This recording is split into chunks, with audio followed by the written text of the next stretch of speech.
Hello mates. I hope y'all doing well. Time is the most precious asset we have in this life, so I wanted to make a video to save your time. Usually, every YouTuber makes videos explaining why you should play a game, but today, I will give you 5 reasons why you shouldn't play this game. These recommendations are based on my experiences and conclusions drawn from the last 3 months of playing. There may be players who think differently, and it's okay, we should respect everyone's opinion. So let's look at these reasons together. As you might guess, the biggest downside of the game is its extreme pay-to-win tendency. Although the game is still in beta, the store is filled with various purchasable packages. These packages include numerous items for leveling up heroes, maxing out anything that you can imagine, and there are no features that slow down a whale player's hero progression. This situation significantly deepens the gap between free-to-play and pay-to-win players. We also need to discuss the game's core system. The most valuable starting characters, for example, Leonidas, can only be purchased through packages.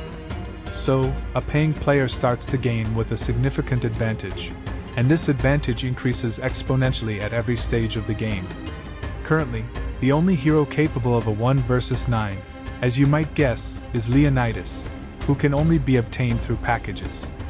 As a free-to-play player, no matter how much I improve my hero, I can't compete with characters bought through packages. The game offers a plethora of development options, and new ones are continuously being added. When we first started the game, we could only level up characters and increase their star ratings.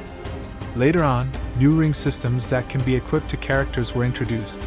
As you might guess, it's a pay-to-win concept. As if that wasn't enough, clothes and outfits were added, and since each new item also has its own levels, you'll need to spend a significant amount of time maxing them out.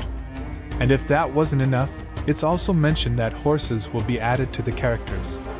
So, in conclusion, when you're upgrading a hero, it's not enough to just spend tons of money to level up and increase the stars of that character. You'll also need to upgrade their rings, clothes, and horse. How wonderful!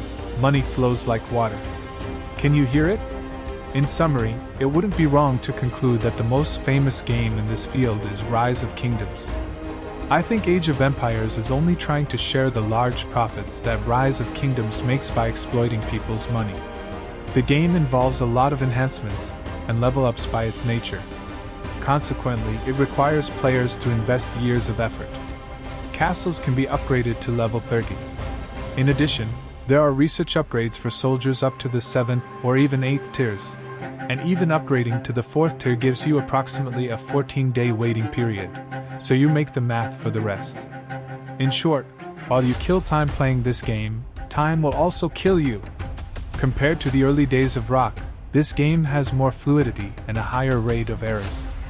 Players regularly encounter bugs and errors, so your game mail will be full of repair gifts. There are problems in every aspect of the game you can think of, from battle mechanics to instant controls.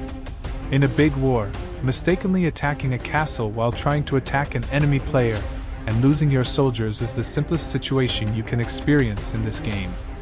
The game is actually an adaptation of a previously released Chinese game into the Age of Empires theme, and later, some elements from Rock were added to create a copy of Rock. Unfortunately, there is very little originality in the game.